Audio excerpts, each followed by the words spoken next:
Welcome to the Point Out Loud Women Trailblazers Podcast Series 7 of Pointers Leading in Wellness, brought to you by the Southman Center for Women's Leadership. Here at UW-Stevens Point, we believe that meaningful change begins with students and leaders who are committed to shaping a more inclusive, innovative, and empowered campus. This series highlights the voices of passionate women in wellness, such as students and professionals and advocates who are making a meaningful impact in their communities.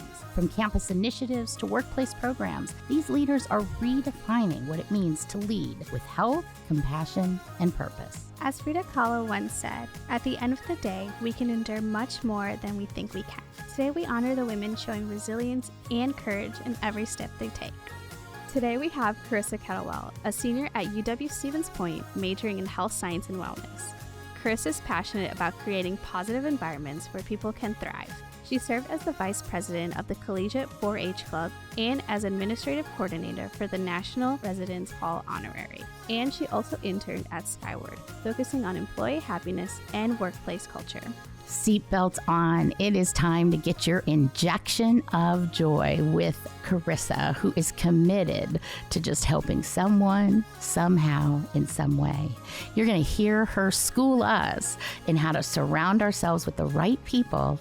You're even going to get a little taste of Kelsey having a wellness aha. Let's dive in. Welcome, Carrissa. How are you doing today? I'm good. How are you guys doing? I'm doing fantastic. Early morning. Yeah.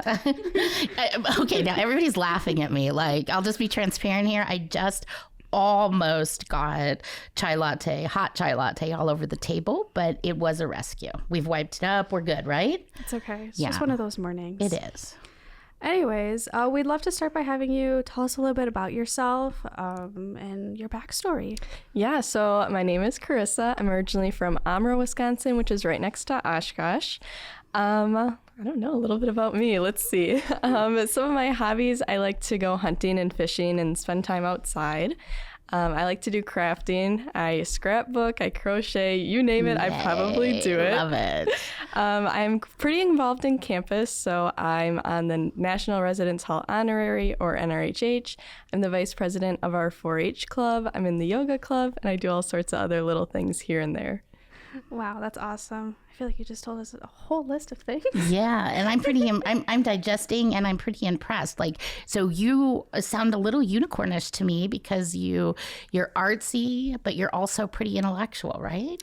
Yeah, I think it's definitely a good balance to have a little bit of both. It's good to have a little bit of everything, so then you can always connect with someone on some different level. Yeah, and for this series, we're talking to women in wellness. What's your version of wellness? What drew you to it? Yeah, so when I was little, I knew I always wanted to help someone somehow in some way. So I wanted to be a vet when I was really young. Then for a hot minute, I wanted to be a lawyer. Then I wanted to be a game warden.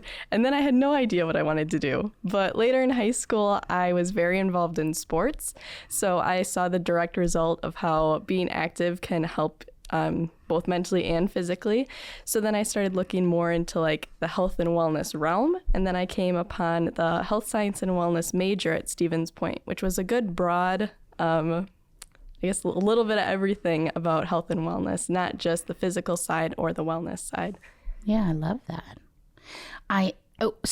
And then how do you picture yourself? And folks, I just have to tell you, Carrissa beams, okay? When she talks, so I wrote down as she was talking, get this path: vet, lawyer, game warden, sports, and then a health and sciences major, because it just it fits, right?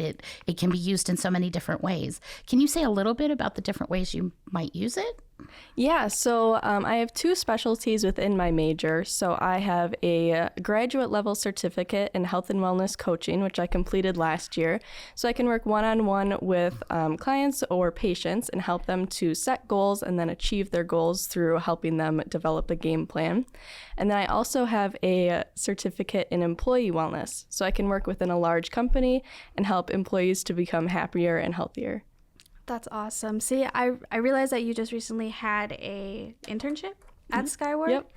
So that's the really big company as well here in Stevens Point, I believe. Yep. Yeah. Tell me a little bit about that, because I saw a bunch of pictures that you posted and it seemed really cool. And I saw that you made mocktails. Yeah. So during my internship, I really got to see how the wellness setting kind of can be in corporate. So some people are all in. They will do every fitness challenge. They'll participate in every wellness event that we have.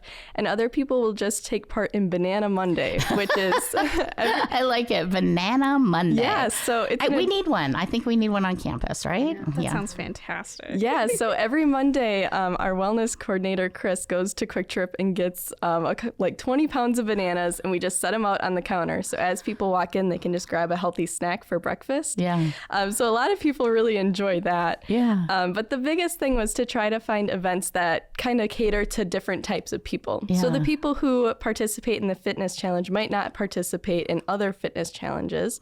So I wanted to find something that was more of like a collaborative teamwork kind of, more just like a fun thing to get together. Yeah. And that was through the mocktails class. So it was a hands-on class where I actually taught them how to like muddle the fruit and like make all their drinks. And then they got a cookbook to go along with it. It had 30 handcrafted recipes along with it. Ooh. Oh my gosh, that sounds really good. Can I have one? I'll send it your way. Thank you. That sounds really cool. How many cocktails did you make at the event? Was it just one or? So we only made one drink at the event, but I believe there was like 30 to 40 drinks in the recipe book itself. But they had the option to make either a raspberry or a blackberry like flavored drink. I like a good blackberry one. Yeah, that me sounds too. Really good.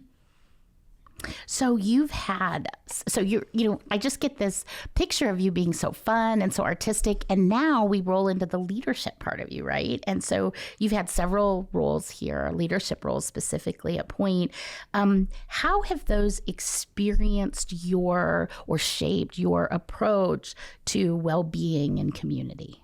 Yeah, so I think the best example of this was when I was a resident assistant. So it was more than just like making sure that people followed rules. It was more about building the sense of community so that the people on my floor were able to come to the floor and know that this was home. This wasn't just some residence hall. It was a place that they could express themselves and really become who they wanted to be. So I got to create like little door decorations for their doors. So I did a camping theme. And then right before holiday break last year, I made them all like little holiday ornaments. So I made little hats and then I like hung them on their doors so it looked like a holiday all threw up all over the hall. But it was really cool because I got to do my crafting and create them. And it was just something different than the typical paper door decks. Carrissa, how did people react to holiday throw up? Yeah, I mean, a lot of people were like, oh, did you really make all these? Because there was like 30 kids on my floor. So, I mean, I made like 30 of them. So it was really cool. I think people really seemed to enjoy it. You know, that RA job that you mentioned so casually, I know how heavy that job can be sometimes too, right? Because when we go to college, when we're trying something new, or just the whole journey that we go through while we're on campus, right? It can get serious, and the RA is often the front line. Would you agree? Yeah, I definitely agree. I was just so blessed to have such a good team around me. So whenever something did pop up, they were just a phone call away to kind of help me out in whatever I might need. So I truly was blessed. What was the most energizing thing that you faced in your leadership role as a resident assistant? I'd say probably we got to develop one program per month. So coming up with different program ideas to see like who would all engage in what. Yeah. I did a Wii Sports game night. That was probably like the best one. We got Gatorade and we did like the whole kit and caboodle. We had remotes, we got backup batteries, and then we all just like played in the basement, and it was a really fun time. Folks, you can't see this, but Chris is waving her hands around. She's like trying to keep it all together, but this is I'm getting your vibe now. Carrissa, you seem to me to be somebody who brings people together, and you do that through your fun spirit. Am I getting it? Yeah, I'd say so. I'm an only child, so my family's pretty small, so friends and teammates have always been so important to me. So it's always good to just bring people together and hang out and do all sorts of things. Yeah, thank you for that. I love that kind of leadership. That's awesome. So, Carissa, I know that we know each other pretty well from Tour Tuesday. Do you miss doing stuff like that too? A little bit. So it was always fun to like meet new people and kind of like see what the campus all has to offer, especially when we got to check out the paper machine last year. That was really cool. Oh, okay, we got to slow them down. We don't even know what Tour Tuesday is. Look at these two campus sisters vibing. What is Tour Tuesday? Yeah, so Tour Tuesday is kind of like a video blog that takes place on the university's Instagram and Facebook accounts. So we would go to different resources or just different like departments on campus, and then we would talk with people and get to know a little bit more about like them or what they do. Yeah, no, I think Carissa did majority of the job because I was just there. I didn't have any creativity at the time, and she was like, oh, let's do this, let's do that, let's say this, and it was awesome. I absolutely enjoyed every single second of it. What was the paper thing you guys are talking about? Yeah, so in the chemical engineering like department or realm, I guess you could say, they have a paper machine like in the basement of the science building. So we got to talk to two of the professors and learn quite a bit about like what they do. Yeah, I think we were there for like 2 hours. Yeah, it was the longest like filming that we had that year, but you should see them. They're giggling in here. It was just so silly just because like I wasn't expecting it. When we would record, it would take us like 15 minutes max, and we were there for 2 hours. But it was really cool though because we got to go up the stairs. We got to see the water flow from the paper machine. It was really interesting, I'm not gonna lie. And you got to like see how it all filtered out and then like how it all rolled out. It was just something really cool. I've never seen something like that, and they were just so welcoming and showed us all sorts of different things. It was really hot in that room and stuffy. I was sneezing a lot from all the dust particles. Yeah. So, I'm just sitting here and I'm thinking about all the different majors we have on campus, and the two of you got exposed to that, right? Like each student comes here and has maybe a major, minor, double major, perhaps, and they're only seeing a small little part of Point. What was it like for the two of you to see a much bigger view of UWSP together? I think it was really interesting. I really wasn't exposed to a bunch of different majors because I was so focused in my two that everything was just kind of pinpointed on it. And then seeing all the different things is really cool. Seeing all the different students doing a bunch of their studies was really interesting. I think the coolest one for me was we were in the NFAC, the Noel Fine Arts Center, I think, just in the center, and like learning about all the different things that they had. I was just like, I had no idea. I thought it was just band, theater, and just concerts, but there was a lot more in there. Yeah, we both used to give tours for the university through admissions and recruitment. So we got to like learn a little bit about a lot of different majors. I forgot about that, I'm not gonna lie. But just by like giving tours to prospective students and their families, they were like, I want to go into this major. I want to go into this major. So you kind of like learned a little bit along the way. And sometimes I would learn more about the majors from the students who aren't even in the major yet because they've done so much research on it. But, yeah. That's wild. Okay, so I want you to picture the two of you. You've got a, high school senior, or maybe someone who's been, at another school for a couple of years, because I know you transferred, Carissa. And I want you to and they're saying, it's a woman, it's somebody you admire, maybe you met at a coffee shop or doing something cool in the community, volunteering together or something. And they've just asked you, what's it like to be at Point? Right? What was it like? Because you all have grown up here in many ways, right? Like come into your own as adults. What is that? How did UWSP shape that? Or I don't know, what role did UWSP play in all of that? Yeah, so I think the biggest thing for me was that when I transferred to Stevens Point, I took it as a new opportunity. Nobody here knew me. They didn't know anything about my past, so I could really just be anything I wanted to be. So I joined the clubs that I wouldn't typically join, and I went to the activities I wouldn't normally do. So just by like helping to get myself out there, I found some things I probably wouldn't do again, but hey, now I know that that's not something that I really enjoy. So it was nice to just be able to kind of do something, and if it didn't pan out, it was okay because I would just move on and find something else. So yeah, I just really took it as an opportunity to kind of grow and learn about new things.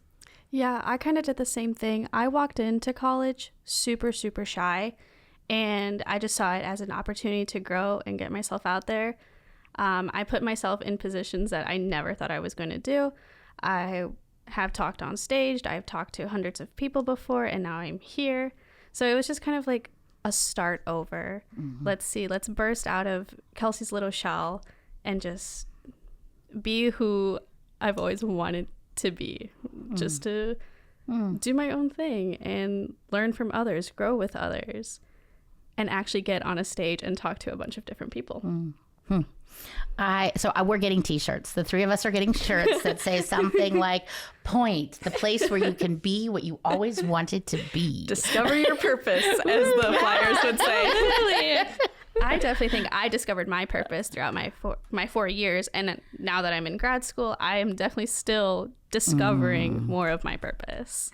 Yeah, I think it's only up from here. This was definitely a good base to kind of learn my skills and figure out kind of where I want to go in my life. But I mean, really, who does know exactly where they're going to go? Exactly. Definitely not me. I'm in a big recreate myself stage of life. And so I think that it's circles like the three of us are having right now that really help me do that. So I want a little bit about your wisdom, right? How do we be who we are right now and who we're going to be and who we used to be, right? How do we live in that space? And specifically, how do we find balance in all the different women that each of us are? So when we're balancing all the places that the three of us are showing up, places like academics and leadership and self-care, all of that, I'm really interested, Carrissa, and also I'm interested from you, Sister Kelsey. How do you all find a balance? Yes, I'm going to put my wellness hat on here for a second. So the biggest thing that we learn about in a lot of different classes is the 7 dimensions of wellness. So it's intellectual, emotional, social, spiritual, financial, environmental, and physical. So the goal is to have a good balance with all 7 dimensions.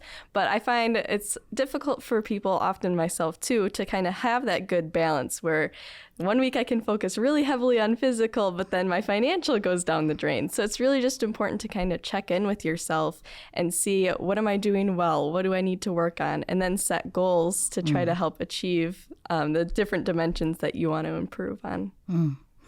Wow, that's so much better than what my answer is going to be. I'm not going to lie. Bring I don't really have too much of a balance just because I like to be super busy. I enjoy being busy, so I don't really have downtime for myself, or where like I have to check myself and be like, okay, am I doing okay? Like I will work really hard until I crash, unfortunately, which is absolutely terrible. But I'm learning. I'm only 22, so it's only going up from here. So And I used to do the exact same thing. I would schedule myself out months and months in advance. Like we're talking 6 months. Anyone would message me and be like, yeah, what are you doing next April? But what I did that really seemed to help for me was to just look at my schedule and just give myself 1 hour anytime during the day. And it was really hard to kind of keep that boundary because so-and-so would be like, oh, let's grab a coffee. And then I'd be like, well, I can just skip this today, no big deal. But having the hard boundary really helped. But what works for me might not work for someone else. It's really just all about like trying to figure out what works for you and then really just setting the boundary to give you the time back to yourself. Yeah, no, I really appreciate your words in that because I really need that advice really badly just because I don't know why I love to be really busy. And I just get too busy that I just crash at the end of the day, which is not healthy. So I have to learn from you, Carrissa. Well, we can deepen this intervention if you want. Mac and I can step out. You can have a little private time. There might be a little meditation you get into. I need that. Yeah. I'll get my coaching journal. All right. Let's do it. We'll work it out. And I know I made a joke out of that, but like, this is beautiful. Like we've been talking for just a few minutes and Kelsey's entered a vulnerable space. How do you show up with her? Like you've already nurtured this rich conversation. What would be next if you and Kelsey were going to work together? Yeah, so I think the biggest thing that helps in situations like this is my background in health and wellness coaching. It's a lot about asking the deeper questions to really think about what would work for me, because what works for me won't work for you. So I can't just be like, you should do this and you should do that. It's in your life. What are some things that you've tried? What could you possibly try? You've seen this on the internet. Do you think that would maybe work for you? It's just about asking more about the other person and doing more listening than kind of talking at them. Yeah. You know, I'm thinking about wellness right now, and I think what I'm learning from you is that it sounds like wellness is really, it's very personal. Yeah, so health and wellness has been changing quite a bit recently. We're trying to do more of like a human-centered approach because we find that doctors can say all day long, you have high blood pressure, you have high cholesterol, you need to do this, you need to do that. And then they go home and they're like, yeah, I really should, but I'm not going to. But when caregivers take a step back and we think, okay, here are the problems. Let's talk to the person who knows themselves the best. Themselves. What is going to work best for you? What changes can help your life? Yeah. Because it's not a one-size-fits-all approach. Yeah. So, Kelsey, Carrissa, I'm really interested in what does wellness mean to each of you personally? And I don't mean that it's got to fit within those beautiful 7 parameters. I love those parameters. But what does wellness mean? Oh, gosh. I'm the worst person to ask about this. And our listeners love you right now. They so love you. They're like, me too, Kelsey. The same thing. Yeah, well, because like I think about all these women that work really, really, really hard and sometimes don't set time for themselves. And that's kind of the position that I'm putting myself in. So when I think of wellness, I'm not going to lie, I just think that it's out the door. I want to get my work done. I want to make sure that I am successful. So I don't think about wellness in a good way, which is absolutely terrible now that I think about it. But if I really had to say something, I would say taking a break. I think that is a really big one that is sticking in my head right now. Yeah, I definitely feel the same way. I mean, I go to my classes with all the other health science and wellness students and I see, oh, she must be working out all the time because she's so fit and her outfits are so cute. I don't do anything. I'm just, doing my own thing and whatever. So, I mean, it's definitely hard to compare yourself to others and think, oh, well, they must have it so great and I'm just doing so poorly. But I think the biggest thing is really just remembering who you are and what fits best in your life. So I guess the biggest thing for me is to just take some downtime and crochet. So yeah, Christmas season is coming up. So I have been hammering out the projects, but I think the biggest thing is just putting on my comfort show and then just crocheting my day away. Yeah, for me, I'm going to be 58 in just a couple of months, and I lived a lot like Kelsey, my life a lot like Kelsey. So, girl, we got to talk. We got to talk because you don't want to burn out like I have. And even though I make light of that, that's really very serious. And so like this morning, I've already been to the gym. I worked out with my trainer this morning, right? I've been putting a little barbells in the air and dribbling the basketball. My trainer is actually an alum of UWSP athletic training. And so, but I was thinking, because I've just started to engage in an activity that 6 years ago, when I met my trainer, he had me write a list and then come back and tell him what I wanted to be different in my life. Not like how many reps of something I wanted to do or how much weight I wanted to lose or how much I wanted to be pull or lift of something, right? He asked me what I wanted to be able to do and enjoy in my life. And I had one right at the top of the list, but I didn't tell him about it because it's kind of private and embarrassing. And I was thinking today, I can do that now. Yeah. I can do that. It's taken me 6 years to get to that space. But so I want to say that for me, what I have learned out of a lifetime of not taking care of myself a lot of the time is that I have a body. Mm-hmm. I don't know if you know this, but we all have bodies. No way. This is late in life learning for me. That's crazy. I have a body. It deserves my time. My body deserves my time, and routine is my friend. If I can do routines and commitment. So for me, wellness is body-based. That's awesome. Yeah, normally the hardest thing to do is just get started. But once you have that routine, it's a little bit easier to maintain because it's normal and it eventually gets easier. Yeah. So shout out to my trainer, William Kepke. I drop his name all over the place, but he really has changed my life. So I want to come back to your personal mission and how you're going to be changing people's lives, Carrissa. Your personal mission is to help someone somehow in some way. We call that S squared. S squared. Oh, no, S cubed. S cubed. Help someone somehow in some way. How does that philosophy guide, your being, your doing, your choices, your goals? Yeah, so I guess the biggest thing right now, so I graduate in December. So right now I'm on the job hunt. I'm on LinkedIn, I'm on Indeed, you name it, I'm there. But I'm just really trying to find a career where I can help, I guess, someone somehow in some way. So I mean, I'm not too picky exactly on what I do as long as I'm making a difference. And this kind of like bleeds into my personal life too. So like, I really like to do little random acts of kindness. So like, I'll leave the quarter in the cart at Aldi's and I'll like, because it's, how nice is it when you can walk up and you're like, oh, look, there's already a quarter there. Or like, I'll hold the door for someone if they're walking into the same lecture hall. Or I always bring snacks for my anatomy lab and my lab partners are hungry too. So I'll like bring an extra granola bar. So, I mean, it really is just the little acts that make the biggest difference. And they don't have to be expensive. It's just the intentionality of it. I'm going to do something to make your day just a little bit better. And I find that oftentimes it comes right back around and someone will hold the door for me or give me a quarter at Aldi's. So it really just, I don't know, it's a good balance. Yeah, but I love that. That's awesome. So since you're graduating in December, you're almost done with your college career. What advice would you give to other students through wellness?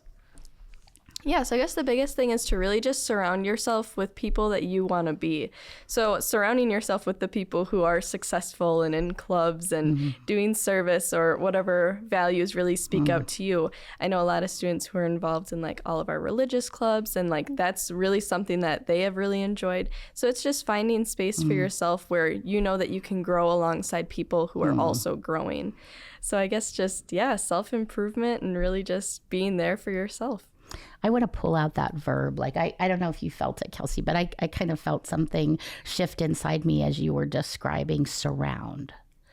Who you surround yourself with matters. Is that something you found to be true? Yeah, I mean, I've just been so lucky to find friends along the way. So I started some random job at the time at admissions and recruitment. And I mean, I've met so many friends just by like working with other people. And I mean, I actually became roommates with one of the girls that I met at admissions and recruitment. Shout out to Allie. But I mean, everywhere I go, I just find like people who are a little bit like me and we get closer. And even if the friendship doesn't last for a while, we'll still like say hi on campus. And it's just good to see people that I know and that I recognize. Yeah. Boy, I think at any age we can take that to heart, right? So listeners, I'm just going to ask you to ask this question, like, look around, like, look around yourself this week. Like, who are you surrounding yourself with? Is there a different energy you need to invite in or an energy that you need to invite out? But those surrounding relationships could be key to your wellness.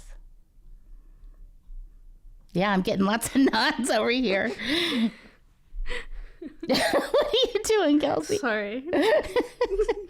No, because it's so true. Like, I just think about how I'm really bad at making friends. I'm still shy, but I try not to be. And I'm always very, very careful in like who I really surround myself with because I want to be somebody who's successful, who's super professional. But of course, that's just me just talking. I need like friends who are caring and stuff like that. So I'm always careful in like the friends that I always try to surround myself with, which is always really hard because I'm always very scared. Yeah, but it doesn't always have to be friends either. I know that you're super close with your parents and I'm very, very close. I love my parents. Hi, Mom and Dad. I love our shout outs today. It's Allie, it's Bill, it's Mom and Dad.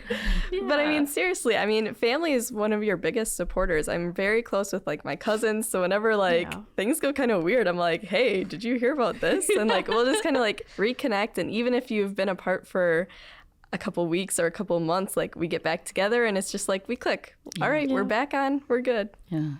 So family is wellness. And I know, Kelsey, because I saw some pictures this morning, that you have two new beings in your life. I bet that's a wellness play. I guess so, yeah. I have two new kitties. I have two new kitties. They're super sweet. Their names are Pam and Gus. Hi, kitties. I love them so much. They bring me so much joy because I was just, there was a hole in my heart because our family dog passed away and I needed a furry friend.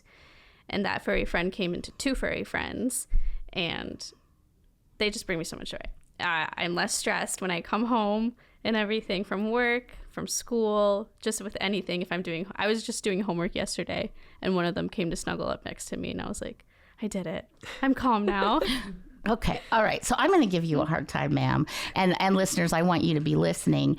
You might think you're failing out the door at wellness, but look at Kelsey. She found her space. She found where she's showing up for wellness. I love, you've got a wellness tool. Made your house a home. Woo. It's a work in progress. It's a work in progress. Well, it's been so much fun. I think we could stay at this all day, right? I'm feeling a really good vibe, but I want to ask about hope as we wrap it up. Or do you want to ask about hope? No, go ahead. Go ahead. All right. Thank you. So, Carrissa, as you think about women and what's happening to us in society now and what our role is in society, what gives you the most hope?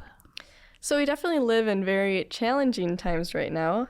So I think the biggest thing for women and what gives me hope is that we have the strength, purpose, and heart. It's just something that we really just put back into our atmosphere and into all of our relationships. Where women themselves are very empathetic, resilient, and we just foster that deep sense of community in anything that we do. So it's really great to see so many powerful women in my life who have made such a huge difference. Is there a woman in particular that's given you hope? Yeah, my professor, Sally Scoville, here at Stevens Point, she has just done so many great things for me. She was part of my employee wellness certificate, so we spent quite a lot of time together. But I kind of at times felt like her little puppy dog in her purse, just kind of following her around. But we went to Delta Dental of Wisconsin, and we did like little lunch and learns. And then one day she was like, yeah, I'm supposed to go to this conference, but none of the other students can go to volunteer. I was like, well, I can go to volunteer. So we went to the Wellness Council of Wisconsin's annual conference down in Madison. And I don't know, she's just given me so many experiences that have shown me other powerful leaders in wellness. And most of them are women who like go around and give speeches. So I just couldn't imagine being here without her. She really just opened my eyes to wellness and showed me that it's more than just like the buff gym bros. Yeah. I love that so much. Okay, so we've got buff gym bros on one side. I because sometimes we do think about wellness as that, right? What if you had to use the same kind of number of words or phrase to describe what Sally gave you that was different than that? What would it be? I think it was just that she believed in me. She was like, we have our like Facebook page. Definitely go give that a like. Okay. But she was like, okay, yeah, I'm just gonna have you like run our Facebook page. Like no detail, just like, yep, just run it. Just do whatever you think you see fit. Yeah. And we would like do projects and presentations, and she would just be like, yeah, whatever you think is best. So like she just gave me the strength to be like, yeah, I mean, she believes in me. Why wouldn't I believe in myself? If she thinks I can do it, most likely I can probably do it. Oh, man, awesome. That is powerful. That really is. I really like that. Yeah. So audience, okay, so if you need someone to believe in you, right? If you need someone to believe in you, you want to be looking for your Sally, right? You want to be paying attention to where's your Sally. And then take all of her classes. That's great. So when you connect, like, are you saying jump in the purse as a little puppy? I heard you. Yeah. Yeah. I mean, what could go wrong? I mean, it's definitely a nice ride. That's great. And then for those of you who have just a little bit extra to give, right? You open that purse up a little bit and put the puppies in, let them jump in. I just want to ask you, are you believing in enough other women today? Are you demonstrating that through the invitations that you offer them? Are you reaching out to one younger woman or one woman, your peer, one woman that's even superior to you? And are you really believing in them and believing hard like Sally does? Okay, well, thank you, Carrissa, so much for coming. I had a blast talking to you this entire time. It made me feel really special on the inside and also gave me a lot of hope inside of me that I can definitely do better in wellness for sure. Yeah. And it gave me hope that you already are, that it's translating what you're doing in your life into a language, right? Because wellness has a language with it. So as we end, can you read those 7? So I'm going to ask the audience a question. I just want you to read those 7, okay? These are the 7 dimensions of wellness. This research came right out of UWSP. We are original thought leaders in this space. And as Carrissa reads the 7 dimensions of wellness to you, I just want you to notice where something is feeding you. And also, what dimension might you invest more in terms of yourself? The 7 dimensions of wellness is intellectual, physical, social, spiritual, financial, emotional, and environmental. And it really is all just a balance between all 7 of them. Yeah. Thanks for joining us today. Thank you so much. Thank you for joining us in our 7 series titled Pointers Leading in Wellness. We hope these stories inspire you to step up, speak out, and make a difference in your own communities. Maya Angelou once said, "We may encounter many defeats, but we must not be defeated." Let's carry her resilience with us into everything we do.